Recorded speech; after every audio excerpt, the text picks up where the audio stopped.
Hi dear students, welcome you all for today's statistics class. In the previous video, already we have discussed about discrete frequency distribution and how to formation of discrete frequency distribution.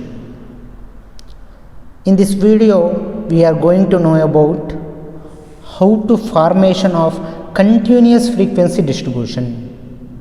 Continuous frequency distribution, I think all are know about that. The values, the observation is continuously recorded. Example 10 to 20, 20 to 30, 30 to 40, 40 to 50.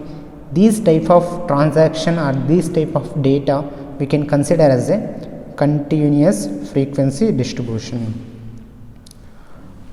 While framing or construction a continuous frequency distribution, we need some of the essential points.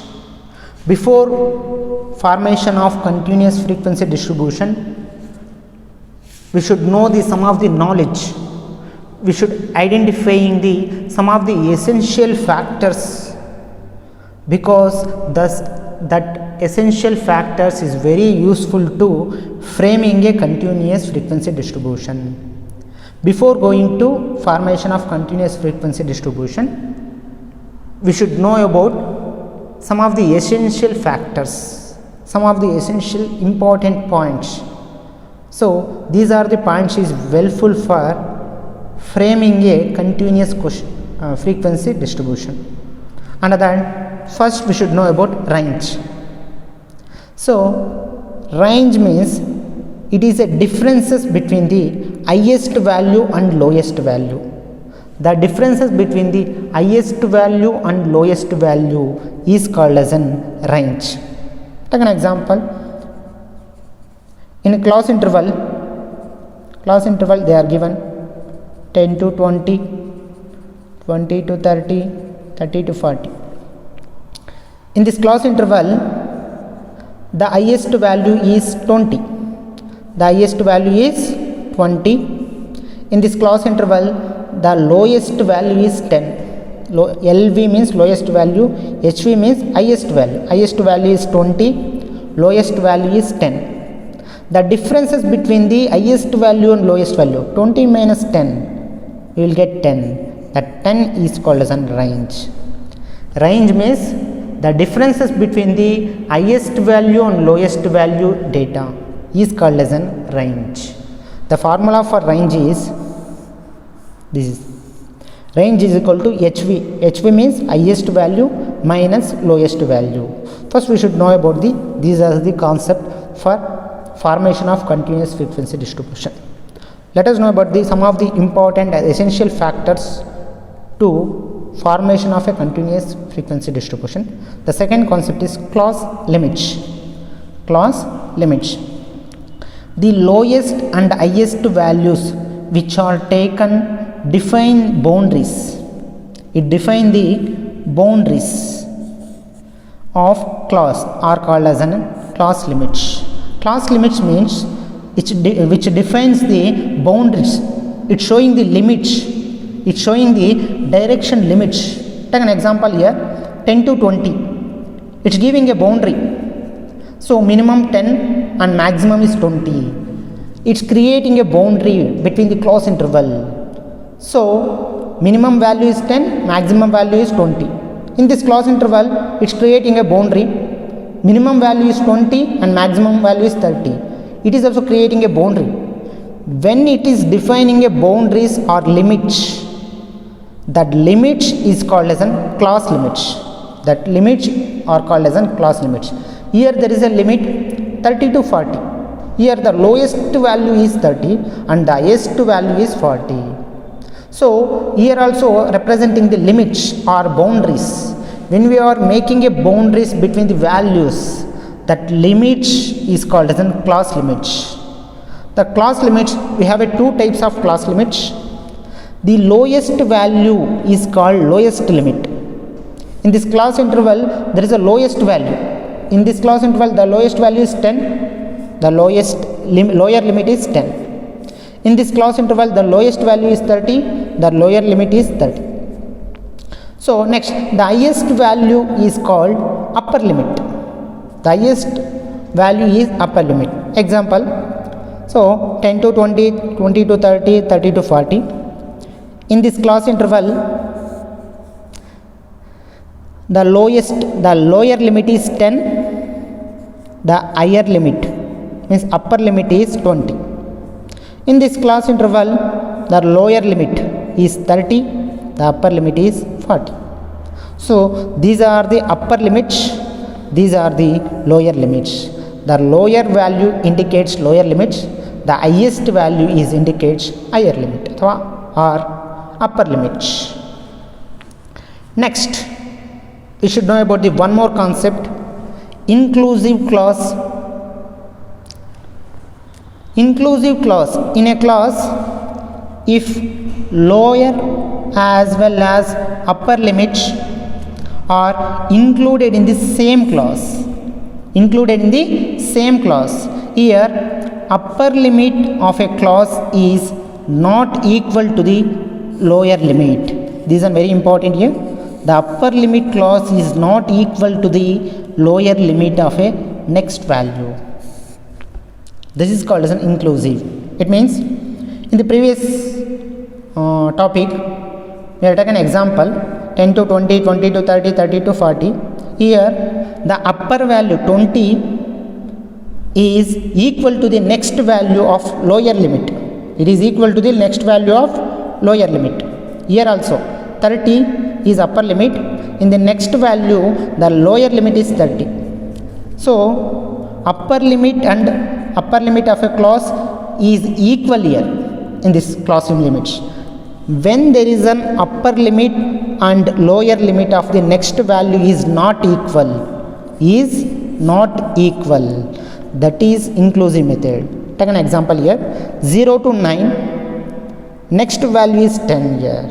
So here there is not equal the lower limit and next clause. This is the upper limit in the first class, this is the lower limit in the next class. It's not equal. When there is an not equal between second value or upper value in the first class, lower limit in the next class, it's not equal, that type of data we can consider as an inclusive clause. Take an example one more, 10 to 19. So here there is a value 20, so 19 and 20, it's not equal. So when they are recording these type of data is called as an inclusive clause. 0 to 10, 10 to 20, 20 to 30. So here 10 and 10 there is a equal, upper limit and lower limit is equal. These type of clause intervals is a exclusive clause intervals. These type of 0 to 9, 10 to 19, 20 to 29, 30 to 39, 40 to 49, 50 to 59, these type of transaction or these type of data we can denote as a inclusive class interval. Okay students, it's not a inclusive, it's a inclusive class intervals. Next we should know about the exclusive class intervals. In a clause, if the lower limit is included in the same clause and the upper limit is excluded from that clause but included in the next class, that is exclusive class interval.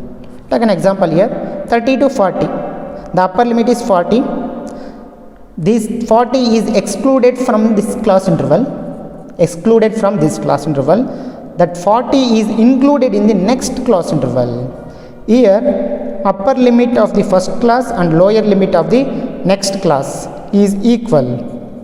This type of class interval is called as an exclusive class interval. So inclusive class interval, who to record the inclusive class interval for this? 30 to 39, 40 to 49, 50 to 59. These frequency distribution, these clause intervals are called inclusive clause. These clause is exclusive clause intervals. Inclusive clause intervals, exclusive clause intervals. Okay students, I think did you understand the differences between the inclusive and exclusive? In an inclusive, there is a differences between the upper limit of first class and lower limit of the second class. There is a unequal. In the exclusive class, the upper limit of the first class, the lower limit of the second class are equal.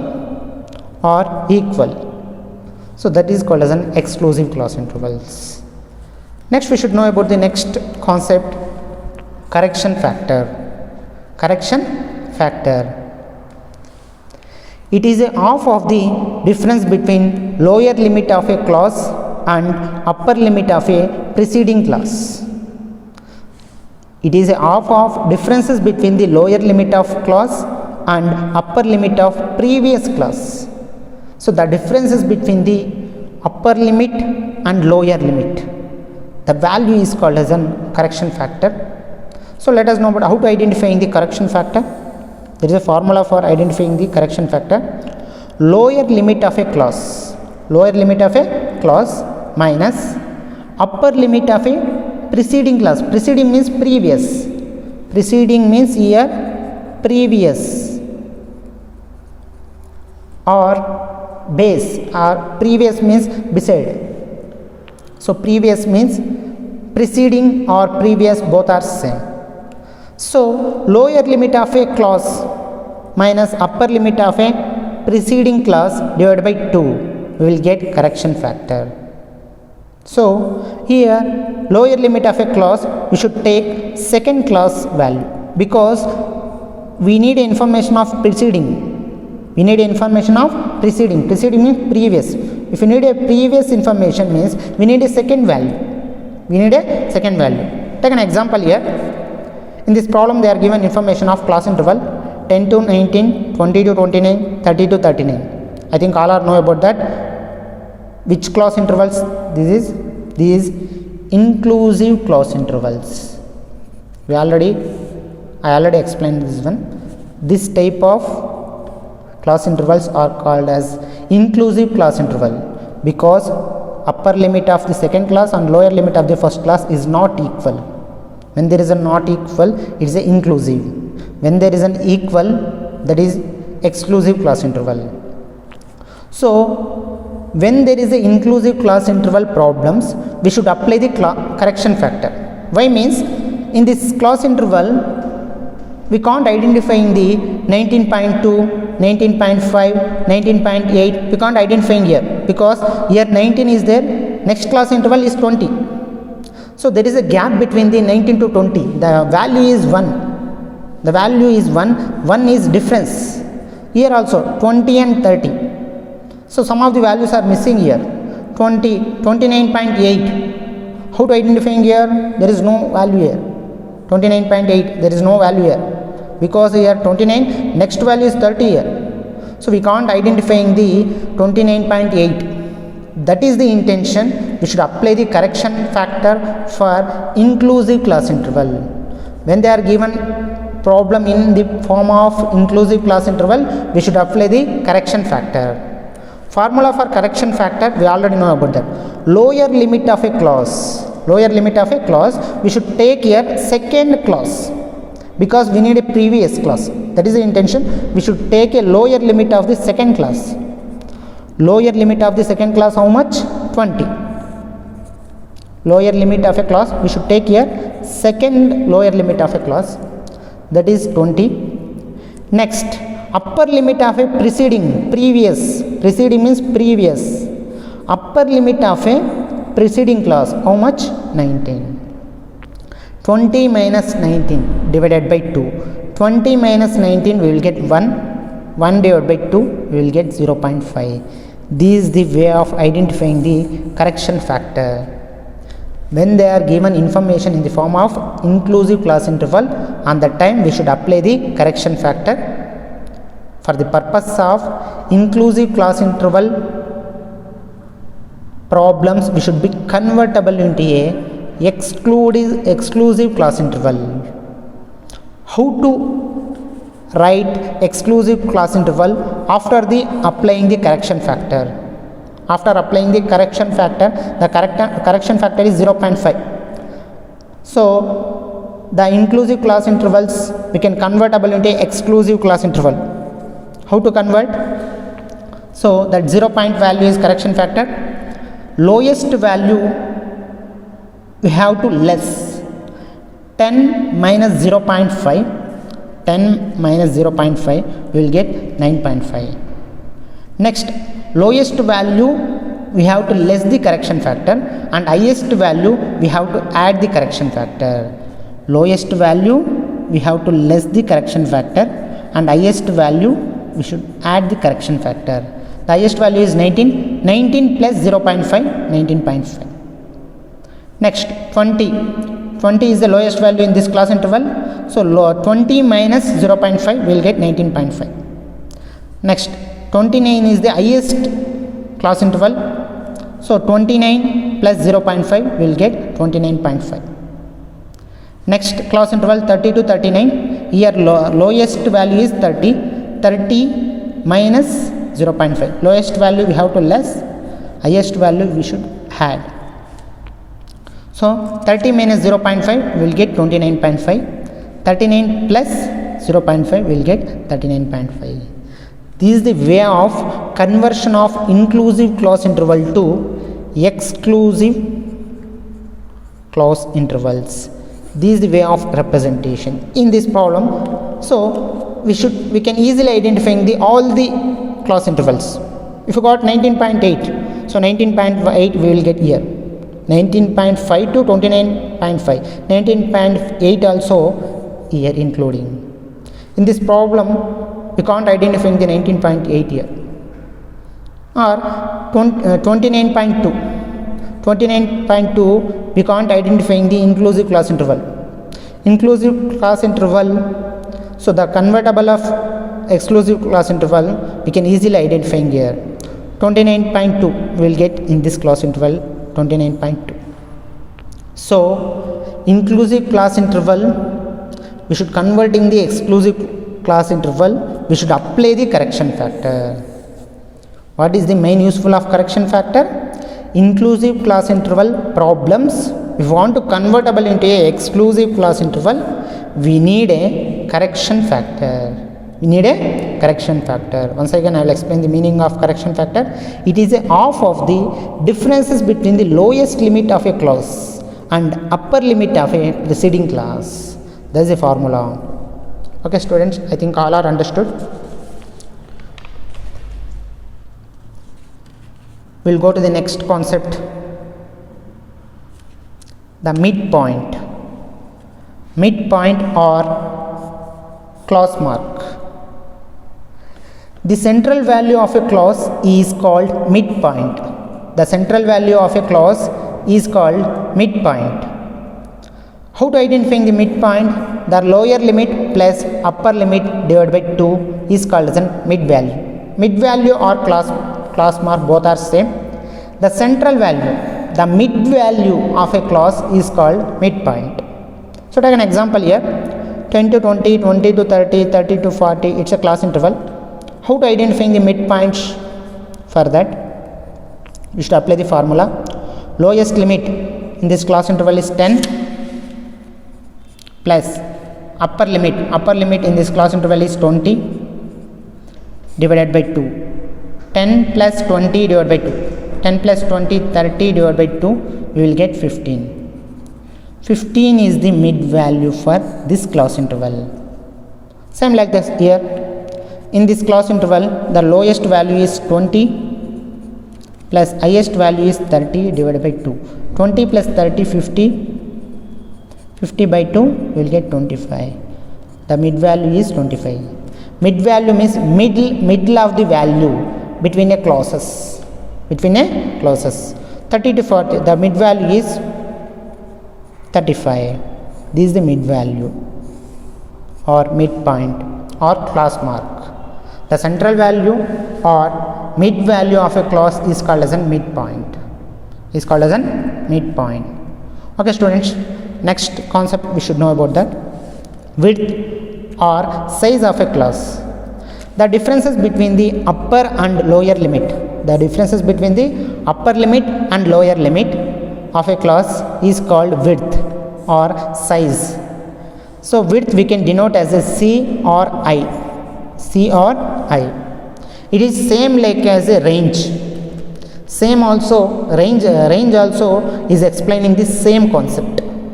The differences between the upper limit and lower limit. Take an example how to identifying the width between this class. The differences between the upper limit is 40, lower limit is 30. The differences is 10. The upper limit in this class interval, the upper limit is 50, lower limit is 40.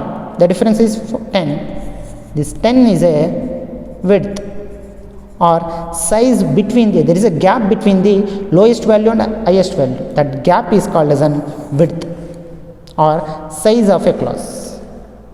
Okay students, in the next and last concept is cumulative frequency distribution. This is also very important to identifying or framing a continuous frequency distribution. Cumulative frequency distribution is called, it is added up frequencies are called cumulative frequencies. Frequencies we should be written in a systematic manner. That frequencies we can adding one by one. We should added by one. That is called as an cumulative frequency distribution. For example, I will take one example of here. Frequency they are given 2, 4, 6. This is the frequency. How to identify the cumulative frequency for this?